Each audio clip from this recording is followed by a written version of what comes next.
of paranormal activity, ghosts, Bigfoot, UFOs. Now join creator and host, John Salas. Welcome to Inside the Paranormal Virginia.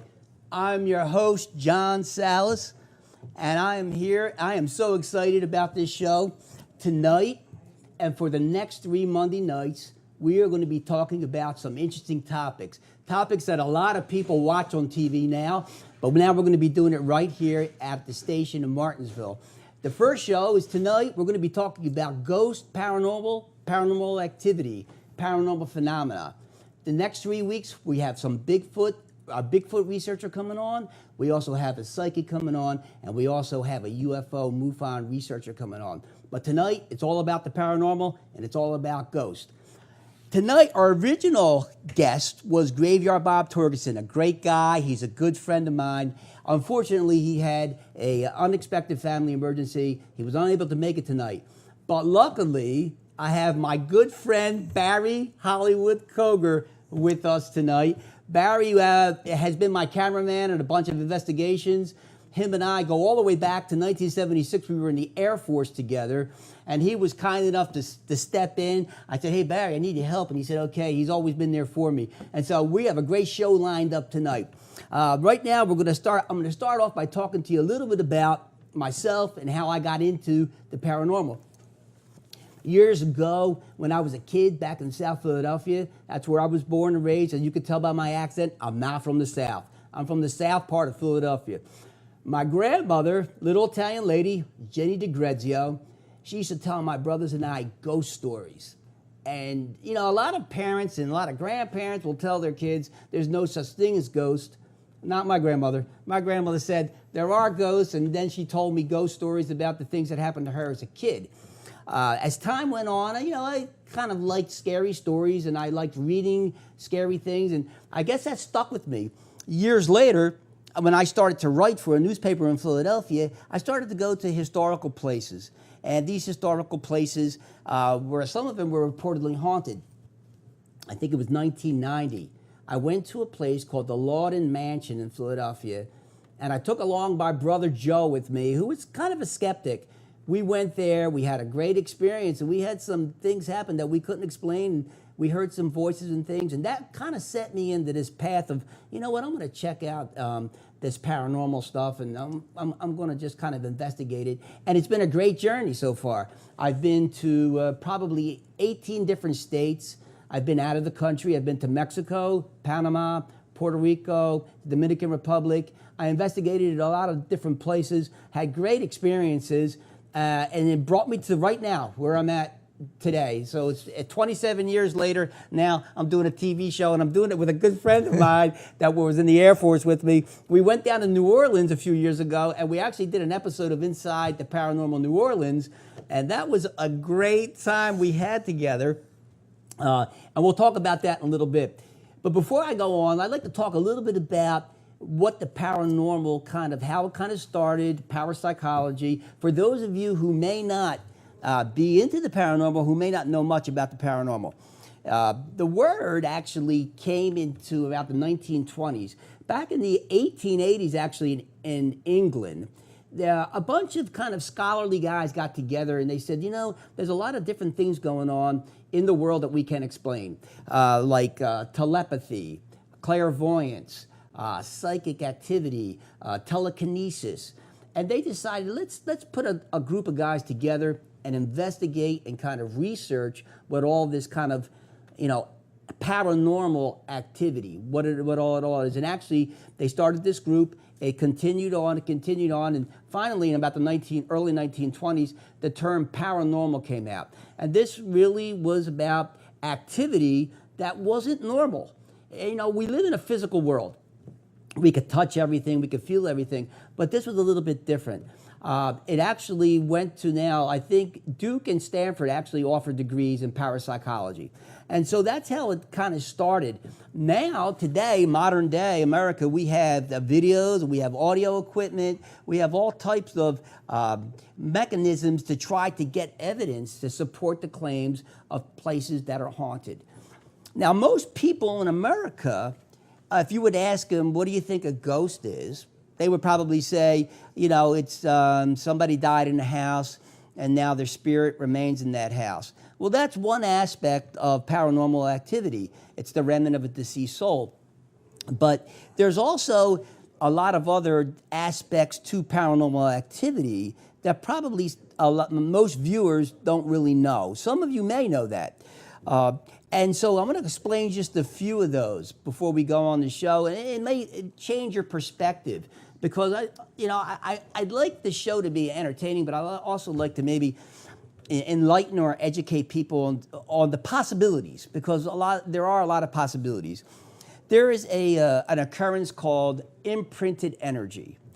What imprinted energy is that in a specific location, a specific locale, something happens. It could be something negative, it could be something traumatic. And it's so traumatic and the energy is so intense that it remains in a dimensional space. That could recur later, years later. For example, somebody gets stabbed or killed in a specific spot, in a location. And then years later, somebody says, I saw this or heard this. And that's not really a haunting. It's almost like a replay of that incident. I stayed at a bed and breakfast in Kentucky. And at this particular bed and breakfast, they said it was haunted. And the proprietors, they weren't afraid of it. And none of the guests were really afraid to be there.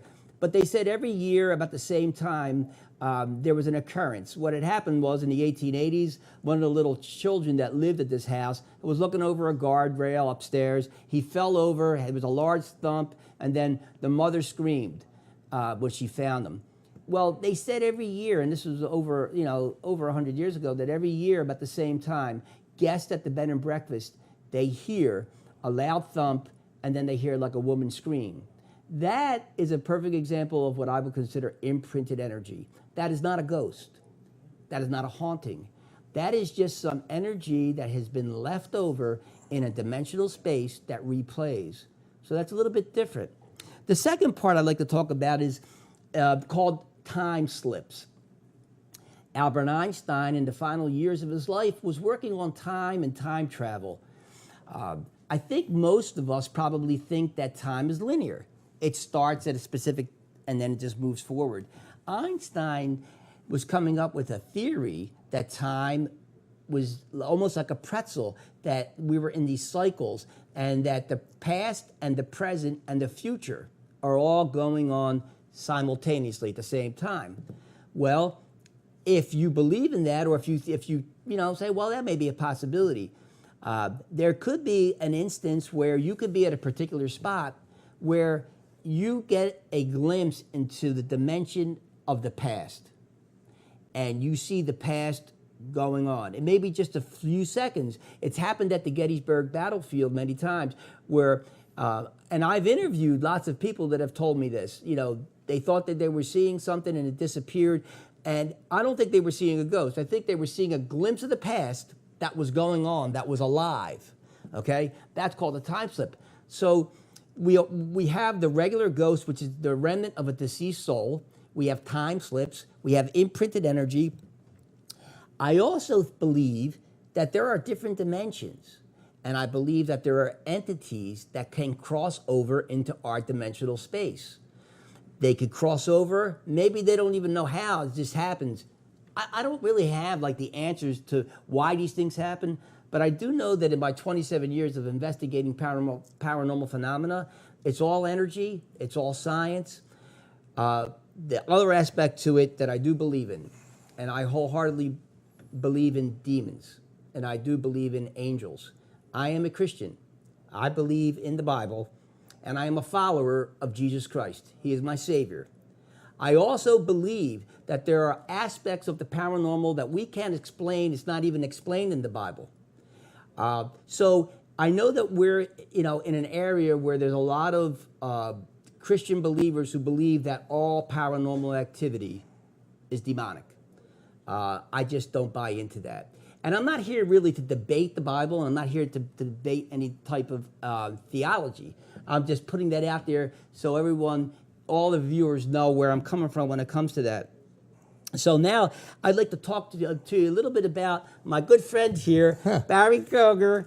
We went down to New Orleans, right? Right. And before we go into the New Orleans story, I'm going to tell the audience a little bit about how we reconnected. Barry and I were in the Air Force back in 1976, and we spent a couple of years in the Air Force together, and then we went our separate ways. And back in 2008, I came and relocated to the Roanoke area, and I just remembered, I said, I know that Hollywood is from Martinsville, and so I looked them up, and after about 30-something years, we reconnected. And to me, it's been a blessing to reconnect with my friend after all these years.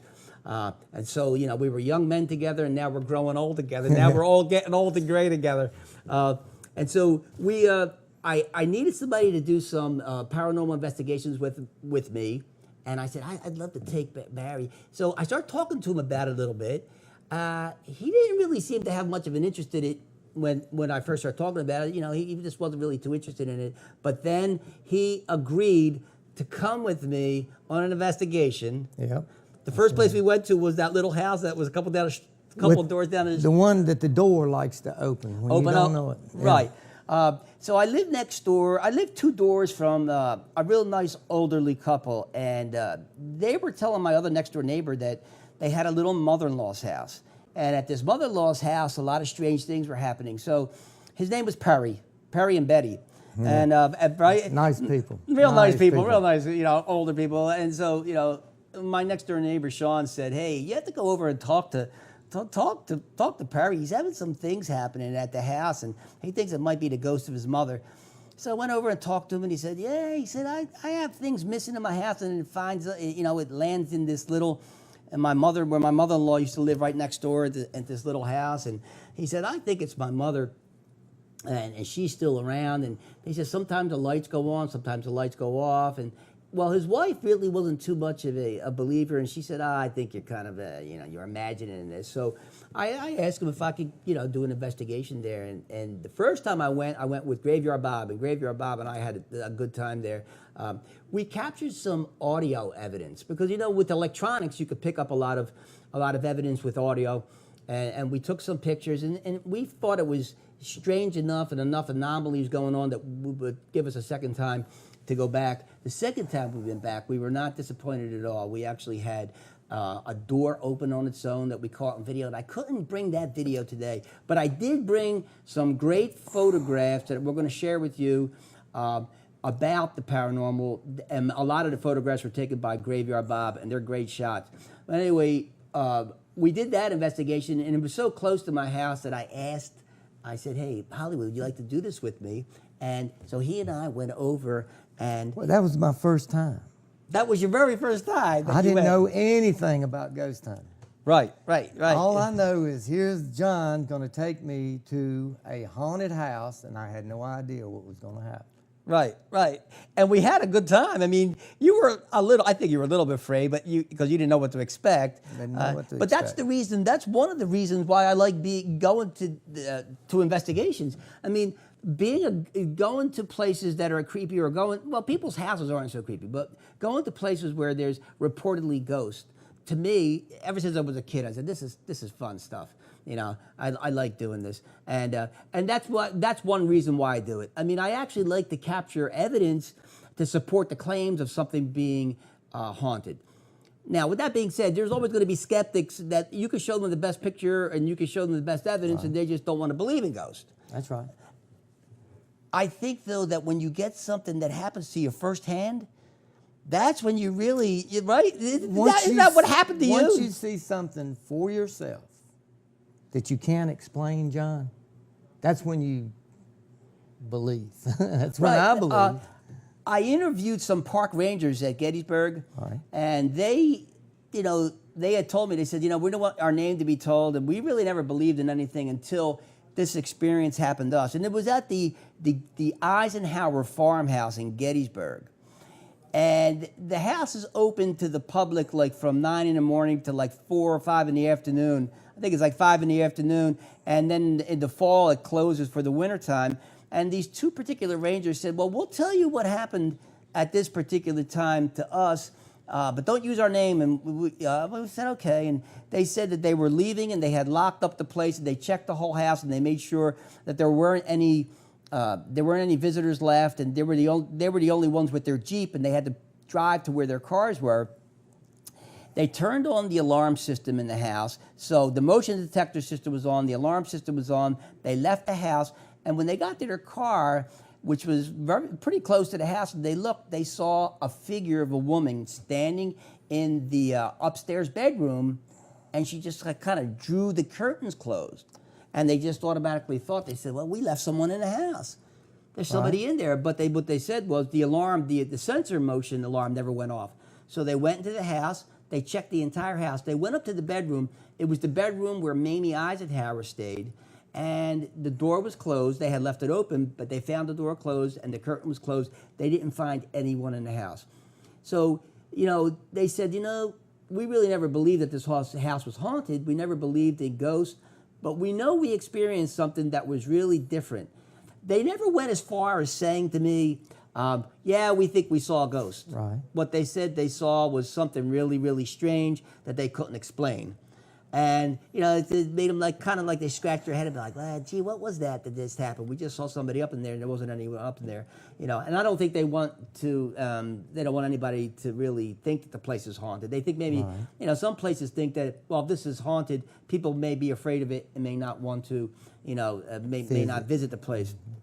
So when it comes to, I think, skeptics, if someone is a real skeptic, the only thing I can say is this. If you're really a skeptic but you want to, if you really are interested in it, you're just going to have to try to find a location that's reportedly haunted and try and go there and see what happens. I mean, my father, I know he kind of jokes and laughs about it. I think he might believe in one way, but like he said, until I see something, I won't believe it. Right. He's sort of like that. And he kind of he's not really a true disbeliever, but he's like, well, I have to see that before I truly believe that. I think there's a lot of people out there like that, and I don't think there's anything wrong with that. Actually, I welcome skeptics, because I do have some evidence that I think that helps prove it. Here's what I don't understand, John. Before we got reacquainted after all those years from the Air Force, then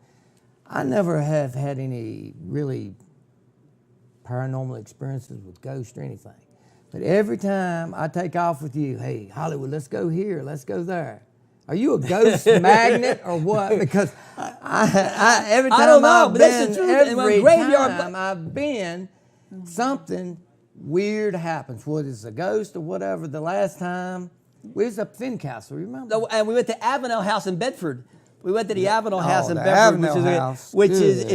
it's a beautiful mansion, and it's really nice, but it's also very haunted, lots of ghosts. And we went there several times, and I think that the first time you went to the one house was good, but I think when we went to Avenel, we had an experience there. So the house has, I think it was 3 floors, but only the first 2 floors were being used. And I was with Hollywood, and he was up on the 2nd floor, and I was on the 1st floor, and it was dark in there, and I was taking pictures and kind of walking around. And I walk around to where the staircase is coming down, and all of a sudden I see him running down the steps, so scared because he had seen a rocking chair rocking on its own.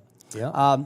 We're going to take a short break now, and when we come back, we are going to be showing some photos of some of the evidence and share some of our ghost adventures with you. Please stay tuned. The best part of the show is coming up, and then we're also going to have some call-ins. Here with Barry Hollywood Koger, my friend. I'm John Salas, and you're Inside the Paranormal. There's a subject in the paranormal that's very controversial, and the subject is called orbs. What orbs are usually they're little balls of light. They can manifest anywhere. Sometimes during the daytime, sometimes they're at nighttime. So they could be day or night, and they show up on video. Sometimes you can see them with your eyes. Now, the reason why there's a controversy about orbs is because the camera could pick up dust, water vapor, insects, and that will show up as kind of an anomaly. So there's a lot of skepticism with a lot of paranormal investigators on the subject of orbs. Now, with that being said, I think there's probably real orbs, and I've seen them with my eyes. And Graveyard Bob is a great photographer, and he is like the master when it comes to capturing orbs. And it seems like as he can just like grab pictures with these orbs, and we have some pictures to show you right now of some orbs. Now this is Graveyard Bob, and he's at a cemetery, a graveyard that's haunted, and he actually said, "There's something around me. Take a picture." And if you could see that mist around him, I don't know if you actually consider that an orb, but you can see some balls of light around him, and that's the anomaly. Okay. Now this is another picture, and this is a picture, a photograph that Graveyard Bob took at the same graveyard. That is not the moon to the left of that tree. That is an orb, and to the right you see this kind of mist, and it was kind of moving away. Is that the same graveyard, John, that you was when you went to Hollywood to do that? Yeah, Graveyard My Bob. Ghost Story? Yeah, Graveyard Bob and I actually went out to California and did a segment on My Ghost Story. It was an A&E show, and that was the graveyard that we had investigated a bunch, and we'll show you some more pictures about the ghost that we caught there, but that was the graveyard that's in Newcastle. Okay, let me go back to the pictures. Now, this is the same graveyard during the daytime, and the reason why I like you to see this picture is because it's a daytime orb. That's not the sun, and that's not the reflection. It was actually a cloudy day. Next shot, please. Now, this Graveyard Bob took this shot, and this is really kind of a freaky shot. It's an orb, and it looks like it's a face, and I don't even know what to make of that. Some kind of face that's in the orb itself. Now, what Bob says is that it's an orb is it's using the least, it's some kind of spiritual energy that's using the least amount of energy to kind of like make itself known. And that's how it comes through, because he believes it takes a lot of energy to manifest into an apparition, and he thinks that orbs is like the very beginning of like the energy process for these either ghosts or entities from a different dimension. I don't think anybody's ever going to know what orbs truly are, but I actually believe, I actually buy into his theory that it's actually the manifestation of some sort of paranormal activity, and it starts at a real low level, and the orbs are a real low level. This is a classic orb shot. It was at the graveyard. Bob took this, and you can see when it was taken. It's on the left-hand side of the screen. It's one of the best orbs I've ever seen in the paranormal. It's hard to beat Graveyard Bob when it comes to orb shots and paranormal. Now, this shot is kind of cool. There was a house in Batatat. The owner he was 100% sure that there was ghostly activity going on in this house. We went to the house to do an investigation, and that was the bedroom that had a lot of activity going into it. And we turned the corner to go up there, and we took a picture, and we got this orb. And the next shot, you'll see it at a close-up, and that's the close-up of the orb. Now, it's not real clear, but on the bottom part of it, on the computer, actually, you can zoom in. It actually looks like a face. But that's, and you see those lines in there. That to me is a classic orb shot. Next one. Next shot. Now, this video right here, I'm going to set this up for you, is a small cabin, and we'll play it a couple times. But I'm taking pictures. You'll see a ball of light come and touch my left shoulder and then retreat, and while it's retreating, it expands. Watch it right now. We're gonna watch it one more time. It comes out of the corner of the cabin. It's an old slave cabin. Touches my left shoulder. It goes back and it expands. Right about now. There it goes, and it retreats. I don't know why. I think orbs have some kind of sensation, but I didn't feel anything. But we picked it up on the video, and that's often the case. You could pick things up on video, but you don't see it with your eyes. Although we have seen things with our eyes. There's one more time. You'll see the orb touch my shoulder, and it retreats and goes back and it expands. Right there.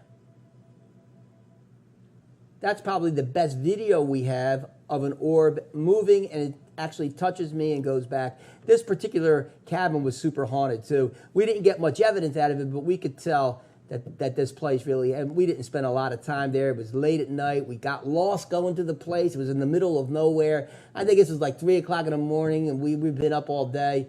I'd like to go back there sometime. There it goes, right there. Okay, we can move on now. So there, okay, we're going to move on to the next set of pictures there, Brian.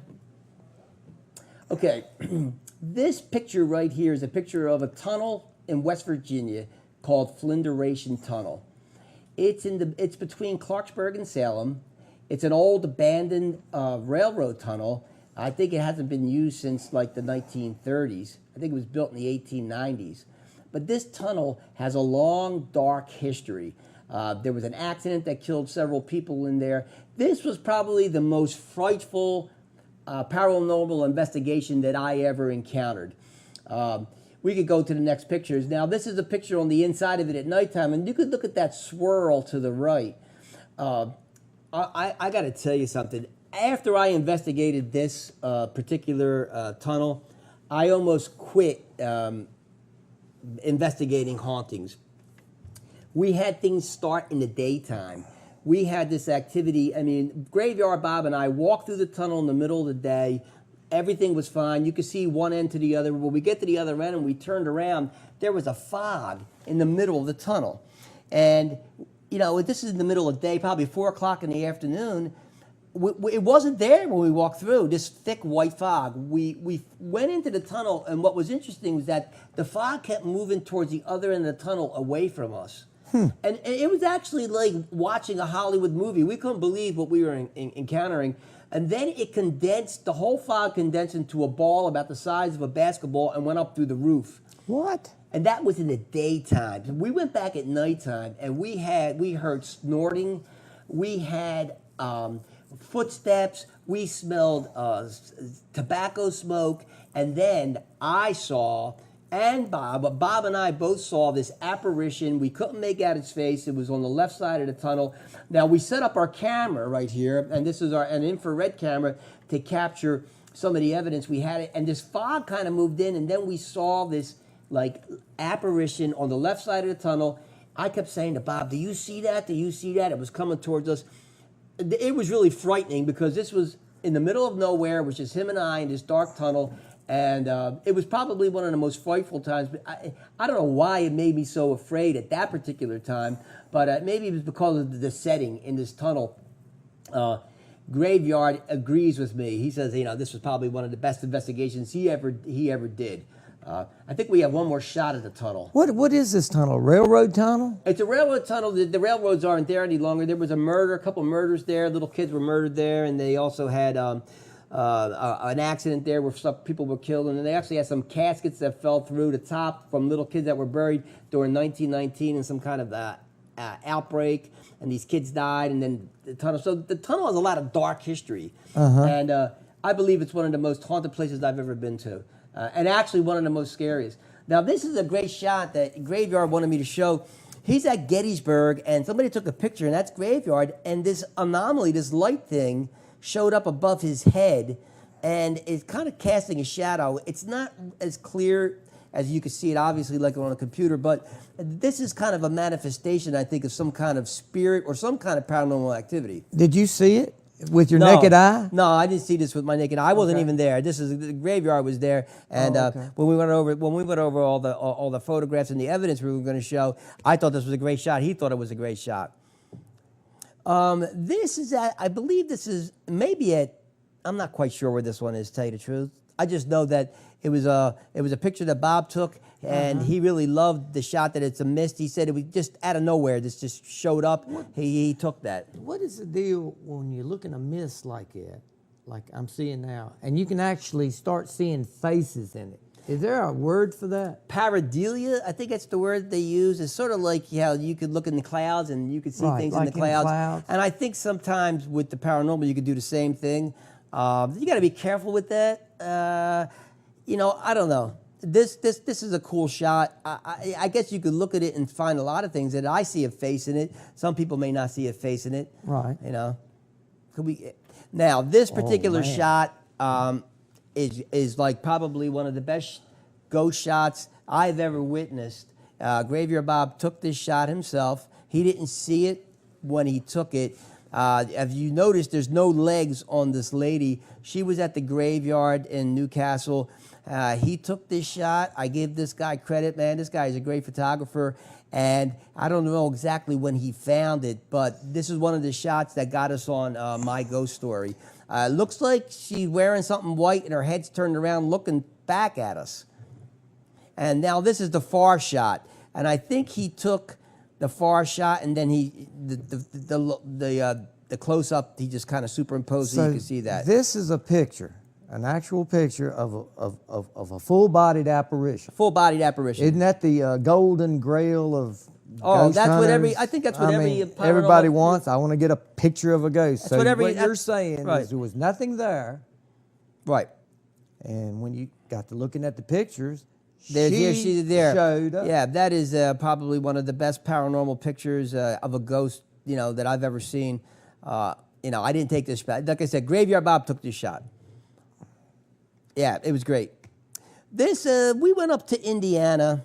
There was a great group of people up there. Nancy and they invited Graveyard Bob and I and Greg Moore, who's a good friend of mine, who's also a paranormal investigator, and Joe Brightwell. We all went up in Joe's RV.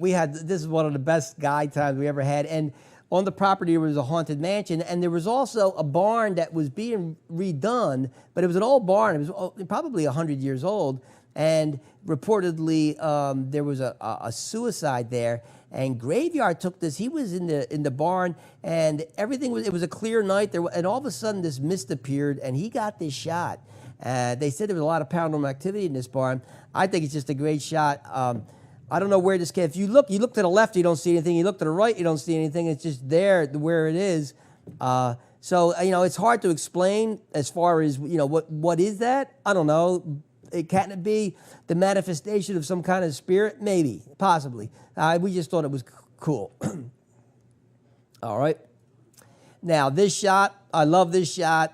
Ghost hunting and paranormal investigations are fun, but to me, it's all about the people. And right there to my left with the beard is Graveyard Bob. Bob, I hope you're watching this, buddy, because that's a great shot of you. And then my good friend Greg Moore is to my right. He's all the way over with the gray sweaters. And then there's Rhonda and there's Nancy in the back. And I forget the name of it. Sorry, guys, I forget the name of the other two people. But, they didn't really do much. They didn't really do much except show up, I think, and drink. I think they were like no, maybe she wasn't drinking. I think maybe it was her husband. He just showed up and wanted to drink a lot. But we got to go to a commercial break. When we come back, we're going to have the phone lines open, and Hollywood and I are going to answer any questions you have about the paranormal ghosts. So, come back and give us a call.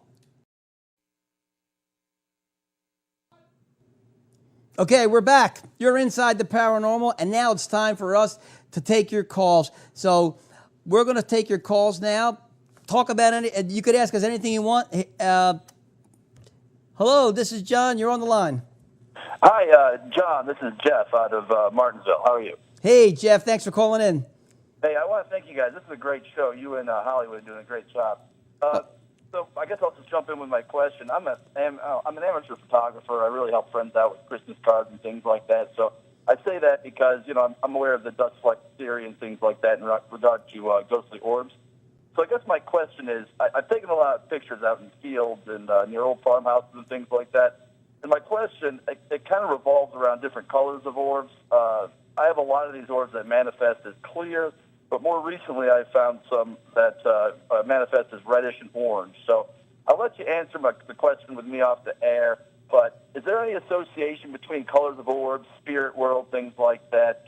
And if you have a website or a email address, I can send you the pictures I'm talking about. Yeah. I just want to get your take on it. I appreciate it. Yeah. Thanks for calling in, Jeff. Yeah, orbs do come in different colors, and some people think that the stronger the color, that the stronger the energy. What about those red orbs? Right, there's red orbs, there's orange orbs, there's blue orbs. There's an orb right there, like that orb right there, and kind of looks yellowish.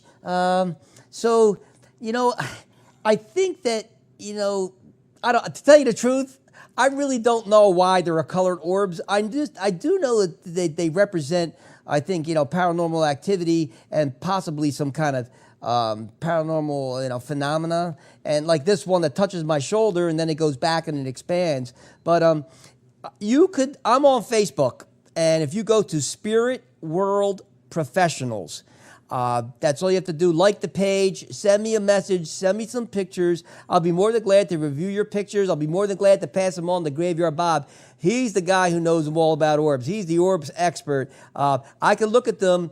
I'll be more than glad to do that for you, Jeff. Thanks a lot. You're inside the paranormal. Hey, man, first I'd like to say I really enjoy the show. I've been seeing the previews when y'all was going to come on. Hey, great show. Thank you very much. We're having fun, aren't we? It's a fun show. Oh, man. Yeah.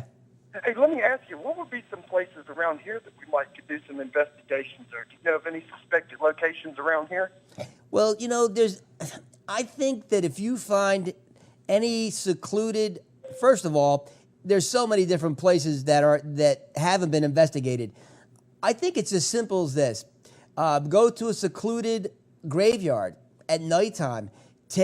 Go with a friend or a couple friends, take your cameras, and just start taking pictures at graveyards. You never know what you're going to capture at a graveyard.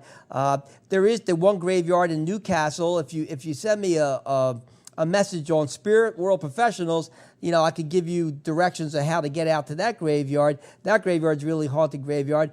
Now, there are places around the country and around here that you could pay money for, and take these, kind of things. I'm kind of reluctant to tell people to do that. I mean, you might have some fun with it, but you pay a lot of money, and you never know when money's involved if there's going to be some kind of fraud involved. And, I just think you stay locally, go to some abandoned, or go to even to there is a couple of places that are abandoned that I know you might have to go to. So just send me a message on Facebook. All right, hey, I'll do it. But let me tell you something. I used to be a prison guard at Fort Leavenworth, Kansas. Oh, wow. Penitentiary was built in the 1860s. And I'll tell you what, man, I worked there up in the guard towers, midnight shift. I'm talking about in some of the higher tiers where there were no longer inmates.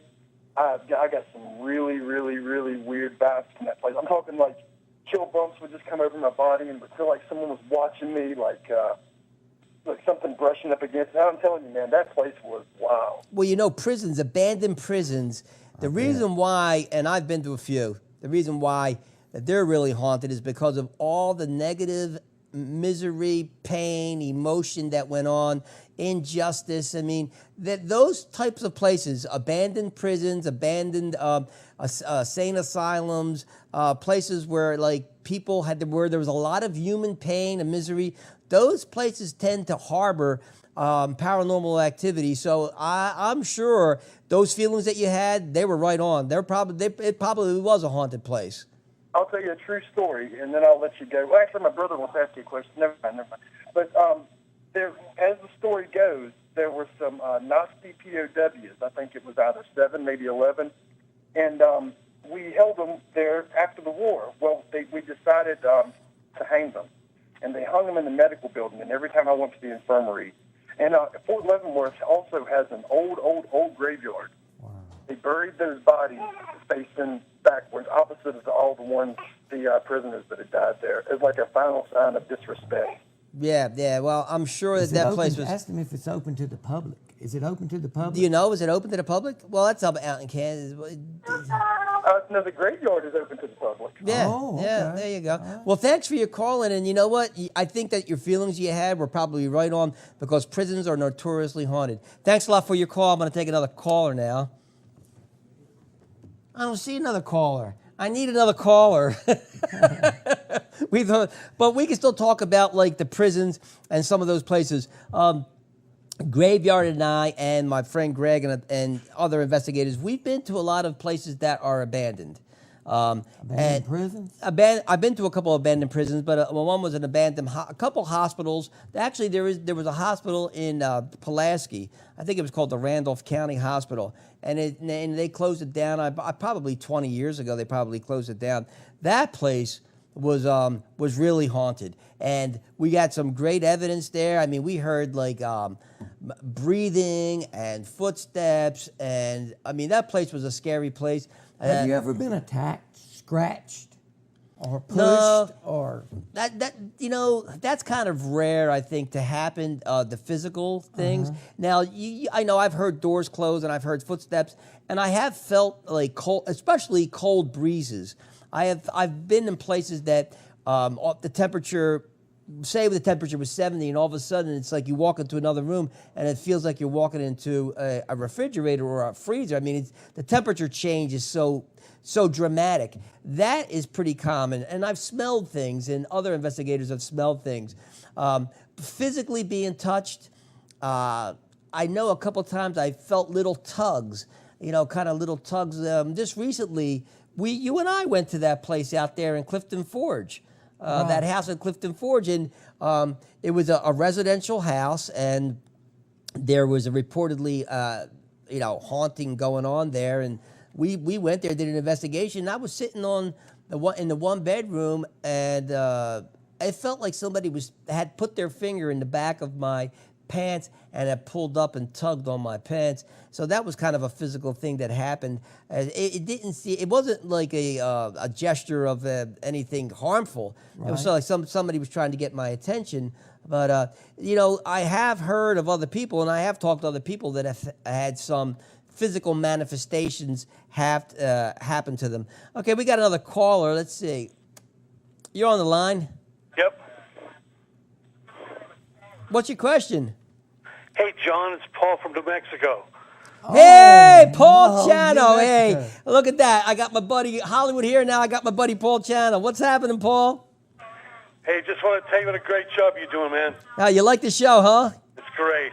Yeah, Paul's a good friend of mine from New Mexico, and actually he told me of a place out there in Silver City. I do. What's it? Fort Baird, right? Yeah, we're still waiting for you to come out and do some stuff out here, buddy. Yeah, I'd love to go out there, and it's not closed yet. And Paul turned me on to this place back there in New Mexico. New Mexico was a great place to be. I didn't do a lot of investigations there, but I know it has a lot of history. And New Mexico, especially Silver City area, I know if I go back there, I know I'm going to have a blast.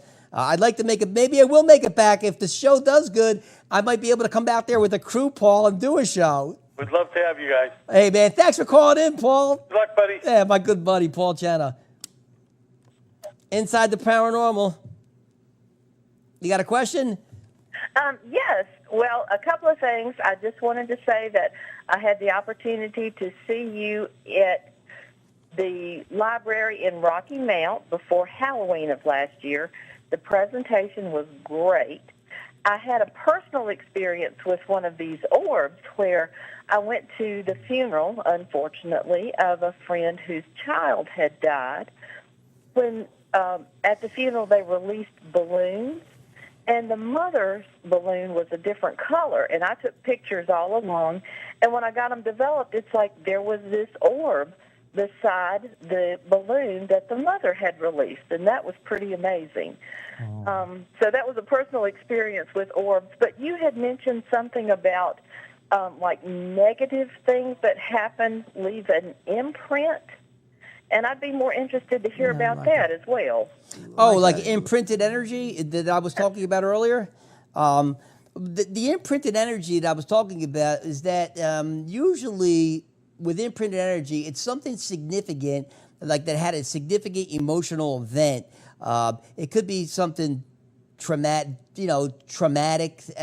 and it gets like trapped in a dimensional space, and then for some reason later on, that dimensional in that space, it kind of comes alive again. It kind of gets replayed. If you happen to be there, you will actually then experience that. That's not a haunting. That's just some kind of imprinted energy that's kind of like a residual that's left behind, and it plays every once in a while. I don't know why it happens, but I know usually it's associated with something that wasn't very good. Is there a way of clearing that? I'm not an exorcist, and I don't really know much about how to get rid of this energy. There are people that that will use they use sage, and they they do some things I don't know about. I don't know how to get rid of any of this stuff. I just investigate it and I just take pictures and try to get the evidence of it. And I know a little bit about it. But there are people, I think some Native Americans do it. And then I know like Catholic priests will do exorcisms. I know that there are ministers that will go in and bless a house and use some scripture to bless houses. I think some of that is probably effective. It can be effective. I don't know of anyone personally that could do that. Why? Do you have something going on that you want cleansed? Well, some interesting things have been going on with me and some friends as well. So just kind of curious as to how to take care of some of that. Well, I'll tell you what you could do. If you contact me on Spirit World Professionals on Facebook, Okay. I may be able to talk to you a little bit more in depth about it because I have some more callers to get through. Okay. Just send me a message, Spirit World Professionals. I'll get to it, and then maybe we could, maybe I'd be able to help you out with that if I could. Okay. All righty. All right. You Thanks so a lot much. for calling in. You're on the line. John and Barry, this is Wanda. Hey, Wanda. Hey, Wanda. That's Wanda. I was hoping she would call. Are you watching the show now, live? I'm watching. All the way down in North Carolina? Yes, sir. Hot dog. How do you like the show so far, Wanda? It is great. I love it. Oh, thank you so much. Look at that. We have at least a couple we got fans. Wanda's show coming. Yeah. And when Tracy Lockwood gets here, Right. the psychic medium. Oh yeah, Oh, we do have Wanda's gonna. Oh, love you're gonna love show. that. Wanda, you have anything you want to talk to us about? You want to ask us something? Can you tell us about when y'all went to New Orleans, some of the stuff y'all seen? And Let me tell a story. Go ahead. Tell us. Let me Tell New tell a Orleans. story. I'm gonna Go tell ahead. his tale on you. Okay, go ahead. You've been doing most of the talking. All right, Take a break. right. Go ahead. We went down to Marie Laveau's, I call it a tomb because it's above ground grave. And he meets this guy in Cemetery 1. He says, I'm going to interview this guy. And I'm the cameraman. I was doing the camera work for him. And he interviews this guy, and I put it on YouTube. If anybody wants to see it, it's on YouTube. And after he interviewed this guy, we went to Marie's grave. He had explained how things work. And at Marie's grave, it had 3 X's on it. And he had told us that people leave an offering, and whatever it is they wished for, they would put 3 X's on the tomb, remember? Right, 3 X's. And turn around 3 times. And Marie would grant your request. And she was a famous voodoo queen. Marie was a voodoo queen back in the 1800s. And here I am standing at one of the most notorious places in New Orleans, supposedly haunted, with the spirit of Marie Laveau around. This cat says, I don't believe in this stuff. I'm not gonna leave an offering. And Right. he said 2 or 3 other things. Well, I cut the camera.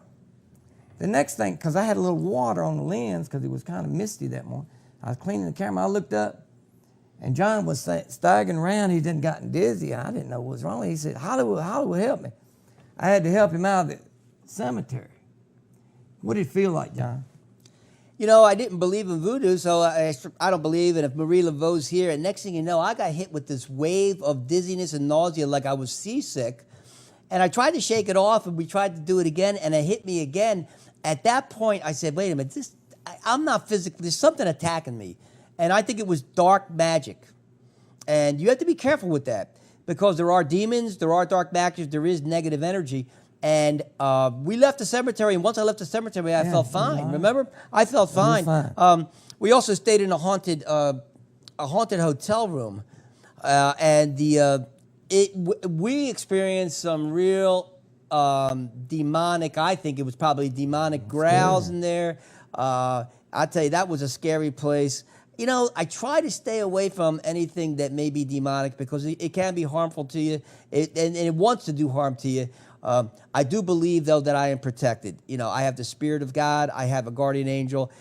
But I don't look for that stuff. That stuff, right. That's the one thing about the paranormal you have to be very careful with, that you may be in a position that you're thinking, oh, this is going to be fun. It's going to be light and lively. And you know what? It's always a little risky. We have just a few minutes to go. And we're going to wrap it up. Thanks so much, everyone, for calling in. Thanks, everyone, for watching the show. But before I go off the air, before we go off the show, there's something very dear and near to me that I want to talk about. And what it is, it's Life Outreach International. And it's an organization that builds wells for people in areas that have contaminated water. Do you know, take a guess on how many children a day die because of contaminated water? 4,000. Approximately 4,000 children die a day because they don't have clean water. This organization, Life Outreach International, builds wells. I know that, times are tough for people, especially in this area economically. If anyone could look up this organization and possibly give a donation, okay, well, it's called Water for Life. Okay, this is the organization. It's a great organization. And, my heart is into this. I mean, my heart is into the paranormal, but my heart is to getting clean water to kids. This is a tragedy that we have all these kids dying. You know what? If you could give $10, if you could give anything to help this organization, you know what? You will be blessed for it. Okay? We're going to be wrapping up the show now. Next week is going to be a great show. We're going to have Billy Willard, who is the director of Sasquatch Watch of Virginia.